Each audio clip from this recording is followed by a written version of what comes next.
খুঁজতে খুঁজতে পেয়ে গেলাম আমার বাজেট ফ্রেন্ডলি রেস্টুরেন্ট। ওখানে গিয়ে কি খাইছি এবং কত টাকার খাইছি সব কিছুই আপনাদের কাছে শেয়ার করব। সো আমার ফুল ভিডিও দেখতে থাকুন। ভিডিওর পরেই আমি লোকেশনটা বলে দিব। আসসালামু আলাইকুম, সবাই কেমন আছেন? চলে আসলাম নতুন একটা ভিডিও নিয়ে।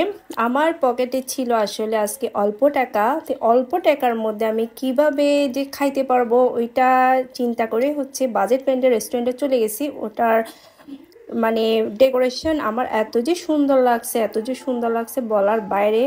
যারা আমার মতন বেশি বেশি ছবি তোলেন তারা যাই এখানে সুন্দর সুন্দর ছবি তুলতে পারবেন, একটা ভিডিও করতে পারবেন।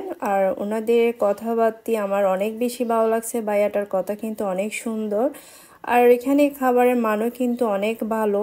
ওনাদের ডেকোরেশন, ওনাদের ব্যবহার, ওনাদের খাবারের মান আমার সব কিছুই ভালো লাগছে এবং প্রাইসটাও রিজনেবলের মধ্যেই আছে।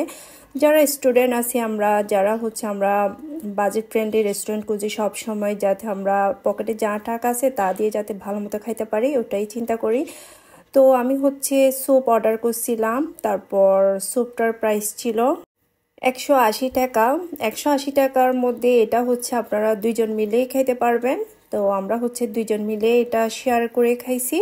তারপর আমরা বার্গার অর্ডার করছিলাম। বার্গারটা কিন্তু অনেক সফট ছিল। এটা 140 টাকা। বার্গারটা কিন্তু অনেক মজার ছিল, সসেস ছিল। তো বার্গারটা কিন্তু অনেক মজার ছিল, প্রাইসটাও কম ছিল। অ্যান্ড এই যে স্যুপটা কিন্তু গরম ছিল, অনেক মজার ছিল। মাশরুমটা আমার এমনিতে অনেক বেশি ভালো লাগে মাশরুম খাইতে। মাশরুমগুলো অনেক মজার লাগছিল আমার। তো আপনারা যাবেন অ্যান্ড খাবেন। আর প্রাইস তো রিজনেবল মধ্যেই আছে, আপনারা খাইতে পারবেন। আর একটা মজো অর্ডার করছিলাম, মজোটার প্রাইস ছিল 20 টাকা। এটা তো সব জায়গায় 20 টাকা করে। তো আরেকটা আমি কফি অর্ডার করছিলাম। আমি তো এমনিতে চায়ের পাগল, তো এখানে তো চা নাই, তো কফি অর্ডার করছিলাম। কফিটা বেশ ভালোই লাগছে আমার।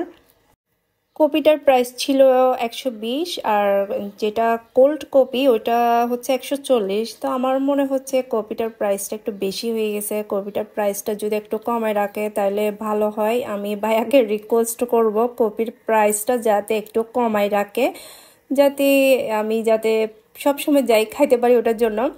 আর এই কিউট বাচ্চাটা যখনই আসছে তখন থেকে আমি ওদের বাচ্চাটার পিছনেই পড়ে আছি আমরা। এত যে কিউট, মাশাআল্লাহ। এটা আমাদের সাথে অনেক দুষ্টামি করতেছে, হাই পাই দিচ্ছে, আমাদেরকে আপ্পা দিচ্ছে। আমার বাজেট ছিল 500 টাকা। 500 টাকা থেকে 20 টাকা বাঁচাইছি আমি। আরও এটার লোকেশন কাতালগঞ্জ 2 নাম্বার গেট, সাবেরিও। ওকে, টাটা, বাই বাই।